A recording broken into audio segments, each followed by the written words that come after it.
പ്രസാദ്, ഇതിൽ കുരുക്കായ മൊഴികൾ പലതുണ്ട്. ഇന്നലെ ഒരു പത്രം പുറത്തുവിട്ട ഒരു ദൃശ്യത്തിൽ 2007 തന്നെ ഈ ഉത്സവകാലത്ത് ഈ രാജീവ് കണ്ഠരും തൊട്ടു പിന്നിൽ തന്നെ ഉണ്ണികൃഷ്ണൻ പോറ്റിയും പരികർമ്മിയായിട്ട് സന്നിധാനത്തേക്ക് പോകുന്ന ദൃശ്യങ്ങളുണ്ട്. ഈ ഗോവർദ്ധൻ ആദ്യമായിട്ട് സന്നിധാനത്തെത്തുമ്പോൾ ഈ തന്ത്രി രാജീവ് കണ്ഠരുടെ മുറിയിൽ നിന്നാണ് ഉണ്ണികൃഷ്ണൻ പോറ്റി ഇറങ്ങി വന്ന് തന്നെ സഹായിച്ചത് എന്നൊരു മൊഴിയുണ്ട്. പത്മകുമാറിന്റെ മൊഴിയുണ്ട്. ഉണ്ണികൃഷ്ണൻ പോറ്റിക്ക് ഇദ്ദേഹവുമായിട്ട് അടുത്ത ബന്ധമാണ് എന്ന് തെളിയിക്കുന്ന മറ്റു ചില രേഖകൾ കൂടി കിട്ടിയിട്ടുണ്ട്. ഈ രാജീവ് കണ്ഠരുടെ മകന്റെ വിവാഹം കഴിഞ്ഞ വർഷം നടക്കുമ്പോൾ അതിൽ മുൻനിരയിൽ നിന്ന് മുഖ്യ കാർമ്മികനായും ഒരു നടത്തിപ്പുകാരനായും ചുമതല നിർവഹിച്ചതും ഉണ്ണികൃഷ്ണൻ പോറ്റിയായിരുന്നു എന്ന വിവരം SITക്ക് കിട്ടിയിട്ടുണ്ട്. അപ്പോൾ ചെറിയ ബന്ധമല്ല രാജീവ് കണ്ഠർക്കും ഉണ്ണികൃഷ്ണൻ പോറ്റിക്കും തമ്മിലുള്ളത്.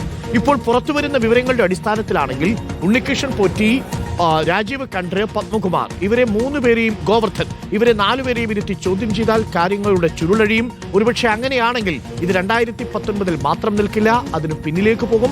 2014, 2018 സ്പോൺസർ പദവിയിലേക്ക് ഇയാൾ വരുന്നത്, അതിനു മുൻപ് 2007 പരിചയം, ഉണ്ണികൃഷ്ണൻ പോറ്റി കയറ്റിയതാറ്, അതിനു മുമ്പുള്ള ഇടപാടുകൾ, രാജീവ് കണ്ഠരുടെ വാജിവാഹനം അടക്കമുള്ള വിഷയങ്ങളിലെ ഇടപാടുകൾ, ഇതെല്ലാം അന്വേഷണത്തിലേക്ക് വരുമെന്ന് തന്നെയല്ലേ നമ്മൾ മനസ്സിലാക്കേണ്ടത്. അന്വേഷണം ടോപ്പ് ഗിയറിലായി കഴിഞ്ഞു എന്ന് വിലയിരുത്താൻ കഴിയുമോ? TV Prasad, good morning. Good morning Arun. ഉറപ്പായും ആ ഒരു തലത്തിലേക്ക്, ടോപ്പ് ഗിയറിലേക്ക് അന്വേഷണം പോവുകയാണ് എന്ന് തന്നെയാണ്. ഇതുവരെ നമ്മൾ കണ്ടത് മാത്രവുമല്ല, അയ്യപ്പനെ പോലെ, അയ്യപ്പനോളം, ഒരുപക്ഷെ അയ്യപ്പനേക്കാൾ മുകളിൽ അവിടെ എത്തുന്ന അയ്യപ്പ ഭക്തർ വിശ്വസിച്ചിരുന്ന ആളാണ് തന്ത്രി എന്ന് നമുക്ക് എല്ലാവർക്കും അറിയാവുന്നതാണ്. പ്രത്യേകിച്ച് അയ്യപ്പ വിശ്വാസികൾക്ക് ഇത് ഉൾക്കൊള്ളാൻ പോലും കഴിഞ്ഞിട്ടില്ല എന്നുള്ളതാണ്. പ്രത്യേക അന്വേഷണ സംഘത്തിന്റെ തെളിവുകൾ ഒന്നൊന്നായി ഇനി പുറത്തു വരുമ്പോൾ കൂടുതൽ വ്യക്തത അയ്യപ്പ വിശ്വാസികൾക്ക് വരും എന്നുള്ളത് തന്നെയാണ്. അരുൺ, ഇത് 2007 പോറ്റിയെ അവിടെ എത്തിച്ചത്, ശബരിമലയിൽ എത്തിച്ചത് എന്നുള്ളതാണ് അവിടെയുള്ളവർ എല്ലാം പറയുന്നത്. നമ്മൾ നേരത്തെ തന്നെ അറിയാവുന്ന കാര്യമായിരുന്നു അതും. അതായത് ബംഗളൂരുവിലെ ഒരു ക്ഷേത്രമുണ്ട്. ആ ക്ഷേത്രം ഈ കണ്ഠർ രാജീവർക്ക് താന്ത്രിക അവകാശമുള്ള ഒരു അയ്യപ്പ ക്ഷേത്രം തന്നെയാണ്. അവിടെ നിന്നുള്ള പരിചയത്തിലാണ് പോറ്റിയെ ശബരിമലയിലേക്ക് എത്തിക്കുന്നത്. 2007 ഇവിടെ എത്തിച്ചതിന് ശേഷം നമ്മൾ നേരത്തെ റിപ്പോർട്ട് ചെയ്യുന്ന പോലെ ഒരുപാട് നിർമ്മാണ പ്രവർത്തനങ്ങളും പുനരുദ്ധാരണങ്ങളും പൂശലും വെളുപ്പിക്കലും എല്ലാം ശബരിമലയിൽ നടക്കുന്നുണ്ട് എന്നുള്ളതാണ്.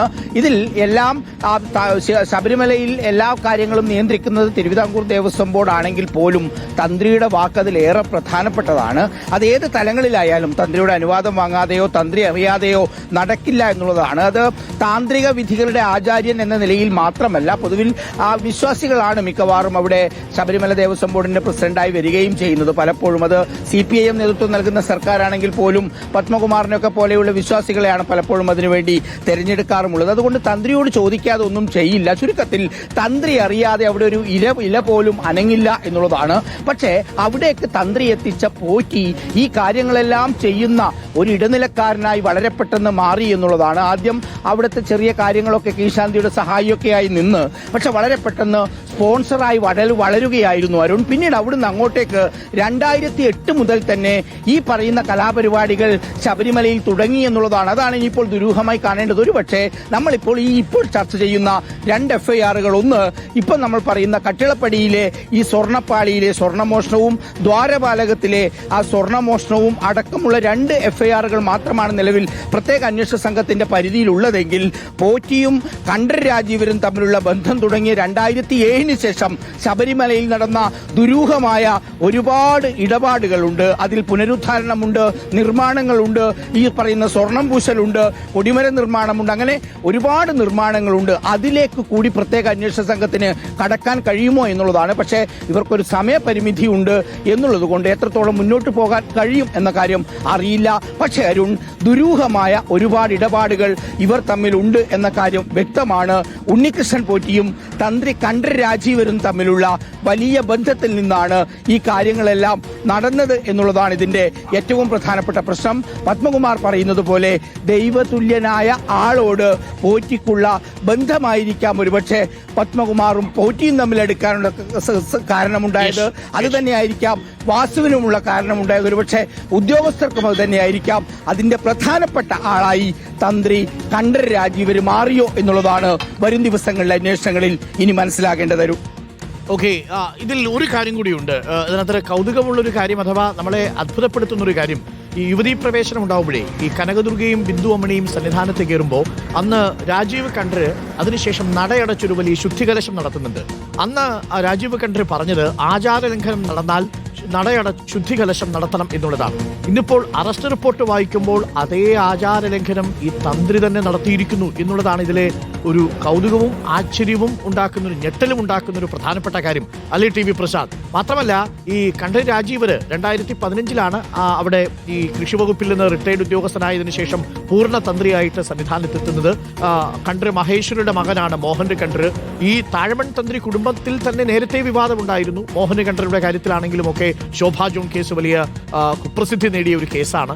പരിപൂർണൻ കമ്മീഷൻ ആണെങ്കിൽ മോഹൻ കണ്ഠരെ കുറിച്ച് ചോദിക്കുമ്പോൾ കാര്യമായ താന്ത്രിക വിദ്യയെക്കുറിച്ചുള്ള ബോധ്യമൊന്നും ഈ മോഹൻ കണ്ഠർക്കില്ല എന്നുള്ളത് വെളിപ്പെട്ടതാണ്. പക്ഷേ അപ്പോഴും രാജീവ് കണ്ഠരുടെ പേരിൽ വലിയ രീതിയിലുള്ള ആരോപണങ്ങളൊന്നും ഉണ്ടായിരുന്നില്ല. അതാണ് നമ്മളെ അത്ഭുതപ്പെടുത്തുന്നത് അല്ലേ ടി വി പ്രസാദ്? അത് തന്നെയാണ് അരുൺ പറഞ്ഞത്. ഞാനിപ്പോൾ ഓർമ്മിക്കുകയാണ്. ഞാനിന്ന് മറ്റൊരു സ്ഥാപനത്തിന്റെ ഭാഗമായി അവിടെ ഉണ്ട്. സ്ത്രീകൾ കയറുന്ന സമയത്ത് ആ സമയത്ത് നടന്ന ആ ശുദ്ധി കലശത്തെക്കുറിച്ച് അത് അന്ന് തിരുവിതാംകൂർ ദേവസ്വം ബോർഡ് എതിർത്തിരുന്നു. വലിയ വാർത്താ പ്രാധാന്യം കിട്ടിയിരുന്നു. അത് തന്ത്രിയുടെ അവകാശമാണ് എന്ന് പറഞ്ഞുകൊണ്ടാണ് അത് നടത്തിയത്. അതിനെ തടയാൻ പോലും കഴിഞ്ഞില്ല. അതാണ് ഞാൻ നേരത്തെ പറഞ്ഞത്. തന്ത്രിക്ക് വലിയ അധികാരം ശബരിമലയിലുണ്ട് എന്നുള്ളത്. അതുകൊണ്ട് തന്ത്രി അറിയാതെ ഒരു കാര്യവും അവിടെ നടക്കില്ല എന്നുള്ളത്. നേരത്തെ അരുൺ പറഞ്ഞതുപോലെ ഈ തന്ത്രി കുടുംബം ഇതാദ്യമായല്ല ഇങ്ങനെ ഒരു കേസിൽ പെടുന്നത്. നേരത്തെ നമുക്കറിയാം ആ വനിതാ ഗുണ്ട ഒരു ശോഭാ ജോണിന്റെ കേസുമായി ബന്ധപ്പെട്ട് ആ തന്ത്രി കണ്ഠര് മോഹനര് കുടുങ്ങിയ കേസ് അത് വലിയ വിവാദമായിരുന്നു. പിന്നീട് ശബരിമലയിൽ നിന്ന് ഇവിടുത്തെ താന്ത്രിക കാര്യങ്ങളിൽ നിന്ന് പൂർണ്ണമായി മോഹനരെ നീക്കി നിൽക്കുകയും ചെയ്തിരുന്നു. ഒരുപാട് കാലം പിന്നീട് മുഖ്യധാരയിൽ തന്നെ ഉണ്ടായിരുന്നില്ല. ഇപ്പോൾ ഏറ്റവും അവസാനം ആഗോള അയ്യപ്പ സംഗമത്തിലും മറ്റുമാണ് വീണ്ടും പ്രത്യക്ഷപ്പെടുന്ന ഒരു നിലയുണ്ടായത്. മറ്റ് ശബരിമലയുടേതായ കാര്യങ്ങളിലൊന്നും കണ്ഠര് മോഹനര് വന്നിരുന്നില്ല. ഇതിപ്പോൾ കണ്ഠര് രാജീവരെ കുറിച്ച് അത്തരത്തിലുള്ള കാര്യങ്ങളൊന്നും പറഞ്ഞില്ലെങ്കിൽ പോലും അരുൺ സാമ്പത്തികമായി വലിയ നേട്ടം പല മേഖലയിൽ ഉണ്ടാക്കുന്നുണ്ട് എന്ന വിവരങ്ങൾ പലയിടങ്ങളിൽ നിന്നും നേരത്തെ തന്നെ വരുന്നുണ്ടായിരുന്നു. അതിലൊന്നാണ് അരുൺ നമ്മൾ നേരത്തെ പറഞ്ഞ വാജിവാഹനവുമായി ബന്ധപ്പെട്ട വിവരം കൂടി വരുന്നുണ്ട്. ഇപ്പോ കട്ടളപ്പാളി കേസിൽ മാത്രമാണെങ്കിൽ അതല്ല, ദേവസ്വം പാളി ദ്വാരപാലക ശില്പപാളികൾ കൊണ്ടുപോയ കേസിൽ, അതായത് ആദ്യത്തെ കേസിലും ഇപ്പോൾ രാജീവ് കണ്ഠര് പ്രതിയാകുമെന്നൊരു വിവരം വരുന്നുണ്ട്.